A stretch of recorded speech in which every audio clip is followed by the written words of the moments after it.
adi məsələn belə şey götürək ki, bir yerə gedirsən, məsələn, əlağın təmiz, üstün təmiz, çirkli bir yerə girirsən, əli vuranda bir yer deyirlər ki, əlini ləkələmə.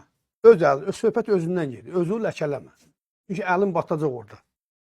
Və yaxud da eşdən işləyirsən, palçıqda, löhmədə, nə bilim nədə, girirsən evə, deyirlər ki, yeri ləkələmə, güzgə əli vurun ləkələmə, yəni sən özün ləkəlisən. Şimdi çatdıra biləm, dövlət qurumları da budur. Mən əgər bugün ət monopoliyasına qarşı mübarizə aparıramsa və bunların hökumətin aça bilmədiyi şeyləri, dövlət qurumlarının aça bilmədiyi şeyləri bu qədər zəhmət çəkib, düşürəm, axtarıram, araşdırıb sizin diqqətinizə çatdırıramsa, tam tərsi. Mən ləkəli bir yeri sizə göstərirəm ki, bu ləkəni təmizləyin. İndi buradan məntiqini ortaya çıxır. Düşmən kimdir? Sizi ləkələyənmi, yoxsa o ləkəni sizə göstərənmi? Mən niyə düşmən olmalıyam ki?